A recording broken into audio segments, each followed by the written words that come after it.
Joining me now from Beijing is Peter Joseph Reisman. He's the Chief Communications Officer for Bank of China. So, Peter, your take on the CIIE as it draws to a close, 1 day left. Do you think it'll be considered a success for both the participants and for China?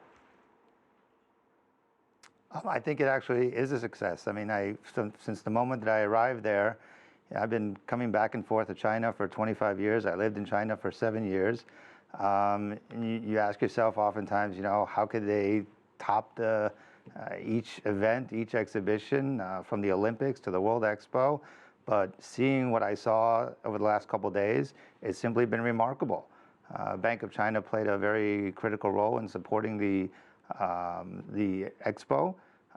We established a matchmaking service and brought together over 2,000 foreign companies, about 2,500 foreign companies.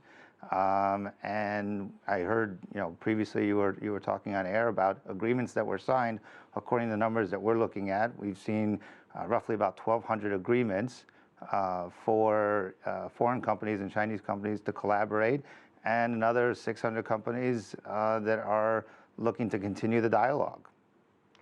Well, this is, the first time an event like this has ever happened, so a lot of anticipation, wondering how it would turn out.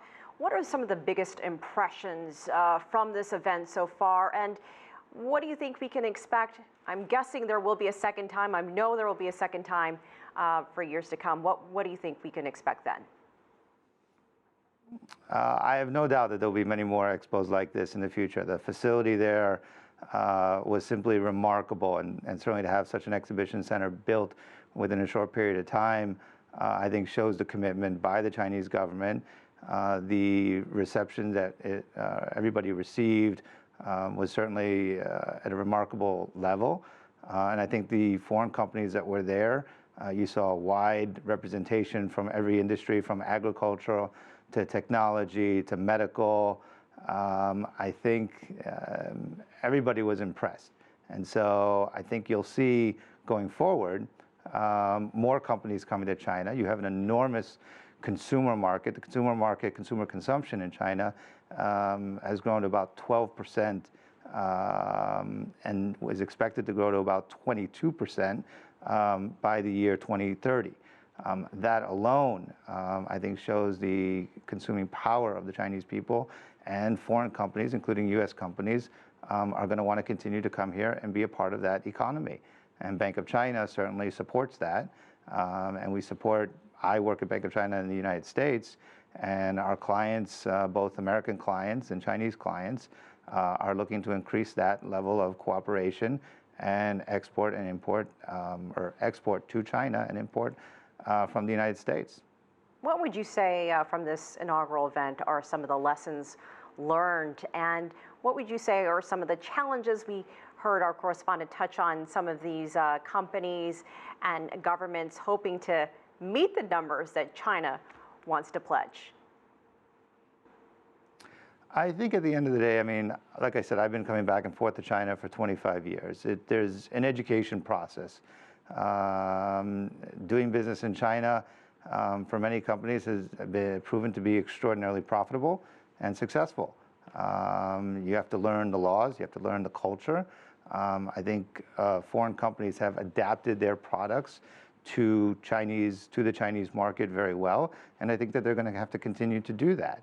I think finding the right partnerships at the right levels is critical, and I think that includes both U.S. companies and other foreign companies. But companies have done fairly well here over the last 40 years, and I think they will continue to do well here. And I think the growth in the Chinese economy and the consumer class, the middle class, will continue to prove that it's a good bet to continue to work with China, not only for Chinese people and the Chinese companies, but for U.S. companies as well, as they increase their exports to China. In the last decade, 31 states from the United States increased their export to China by over 300%. So from that alone, you see the relationship is working. There are challenges, there are bumps in the road, there's certainly issues that need to be resolved, and I think the upcoming meeting between the two presidents I think people are optimistic that a resolution will take place. It's inevitable that the Chinese and the U.S. economies and foreign economies are just married with one another and will continue to have to grow with one another. And I think that will be mutually beneficial, and the cooperation will reach new levels year after year. But there will be challenges. There's no question about it. But I think those are challenges that can be overcome. And we've seen that. We've seen the results of that in the last 10, 20, 30 years. Peter Joseph Reisman, great insight from Beijing. Thank you for that.